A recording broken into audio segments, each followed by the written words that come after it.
You know, I look out on this crowd and compared to last year, we're double what we had this time last year. So thank you for making the effort to come out early.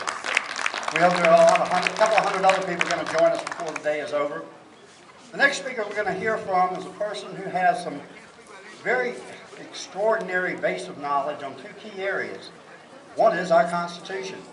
If your organization ever needs somebody to come and speak about it, or on parliamentary procedure, because folks, if you don't know parliamentary procedure, you can't control the meeting, not in the political realm. If you do know it, even if the other person has an advantage, you can take over and win. He's the chairman of the Forsyth County Republican Party, Mr. Scott Cumbie.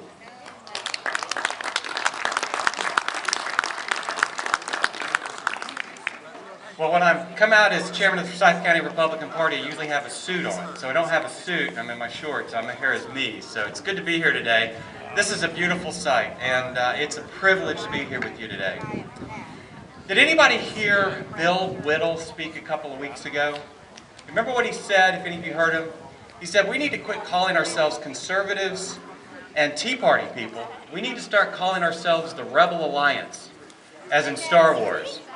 And you know, it was funny to hear him say that, and he talked about it. I think I agree with him, because he said that, you know, we're at war with the evil empire. And we need to state that. We need to be clear that we're at war. And if you think about the Rebel Alliance, they were a small group of people that were at battle with this huge evil empire that set out to destroy freedom. And what I want to communicate, what I've really learned over this past year is that there really is a war going on. It's not just a war of words or war of ideas. We're truly at war with a group of people that want to take everything we have. And they want to control everything that we have and everything that we do. And that group is known mostly as the Democrats, but they also go by several other names: liberals, progressives, socialists, and so forth. But as Shakespeare said, a rose by any other name is still a rose. A Democrat, a socialist, a leftist by any other name is still a leftist. And we're truly at war with them. Let me just take a few minutes, and I want to go back and look at the history of our country and the history of the Democrat Party. We as Americans have a proud history. We have so much to be grateful for. We have so many people that went before us and taught us liberty, taught us to be free, and then we have those on the other side that have taught us nothing but servitude. Now, if we go back to 1820, there was an event that occurred in 1820 that was a significant event, but most people have never even thought about it. It was the first time in our history that a party took control of our government, and that party was the Democrat Party. It was a year that Andrew Jackson was elected, and it was the first time that the Democrats, any party, had taken control of not only the president, but the House and Senate. And as a result of that win that year, the Democrats immediately began to set out to impose more servitude on our country. They started by passing the Missouri Compromise. For the first time in our history, the federal government extending slavery beyond the original boundaries in the South. They extended slavery into the territories of out west. Then in 1850, we have this fugitive slave law that they passed that required the northern states to capture slaves and send them back to the South. But it not only endangered ex-slaves, runaway slaves, it endangered anybody that was black. And there were many blacks that were arrested and sent back to the South and put into servitude when they were free people. And then in 1854, I believe, 1854, the Kansas-Nebraska Act again extended slavery. And that was the year, if you recall, that there were people in the Democrat Party and the Free Soilers and the Whigs and the Emancipationists that banded together and said, we've had enough of this. We want to return our country back to its founding principles, where all men are created equal and we're endowed by our Creator with certain inalienable rights. And they formed a brand new party called the Republican Party. And I don't want to stand up here today and give you a defense of the Republican Party. I am a Republican. I'm chairman of the Forsyth County Republican Party. But to remind you that even back in 1854, there were those who were standing for freedom. And they called themselves Republicans. And they went to war, literally, with the Democrats. 3 years later, we have the Dred Scott decision, where the Democrat Supreme Court said that blacks have no rights that whites are obligated to abide by. And they considered them property. The black people were property. And remember, a leopard with its spots. The spots never change. And the Democrats, they never change. They're still who they are today that they were 120 years ago.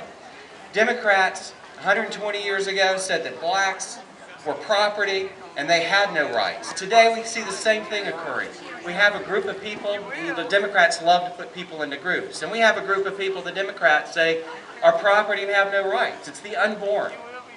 And then again, they never change. Now that same year, in 1857, we have the beginning of the presidential election of 1860. And the Democrats passed out, as part of their platform, passed out that year in 1860, passed out copies of the Dred Scott decision, again, just claiming there's a group of people in our country that was nothing more than property. And then we have the Civil War, and following that, we have the Republicans passing the 13th Amendment to abolish slavery. And then the Democrats began by implementing voter suppression, denying citizenship to black Americans, and denying them the right to vote. So the 14th Amendment was passed to state that if you were born under the jurisdiction of a state here in the United States, that you were a citizen of the United States, and therefore you had the right to vote. 15th Amendment declared that we have the right, that anyone has the right to vote. The vote cannot be denied based on race, sex, and so forth. I'm sorry, not sex, but race and status of servitude. And then following that, we have the Democrats, for the very first time in our history, actually going to war with just us as citizens. They established a branch of the Democrat Party that we know as the KKK. And they, over the period of 1870 to the 1960s, the Democrats lynched 5,000 people. They murdered 5,000 people. 3,500 were black, 1,500 were white. They were all Republicans. And folks, I tell this story to tell you that they are at war with us. They were at war with us all through our history. They're at war with us today. They would love nothing more than to see each one of us die. I mean, we've heard them make the statements about certain people standing up for our rights and our freedoms and wishing that those people would just have a heart attack and die. That's what they desire for us. And the point I want to make today, folks, is we've got to recall, we've got to remember that this is a war. It's not just a war of words. It's not a war of ideas. It truly is a war. And until we're willing to stand up and fight this as a real war, then we've lost. And I tell you, as chairman of the Forsyth County Republican Party, one of the things I'm really struggling with right now, and I've heard this a number of times from people across the state, there's apathy out there. People have lost the fire. They've lost the desire to battle. And we've got to get past this apathy, and we've got to encourage people to get out and get involved and get engaged. Without the involvement, then this is a lost cause. And folks, I'm fighting this battle not just for myself, but for my children and my grandchildren. And again, it is a war. And I'd encourage you, this week and next month, there's going to be meetings all over the state, all over this country. They're meetings of the Rebel Alliance.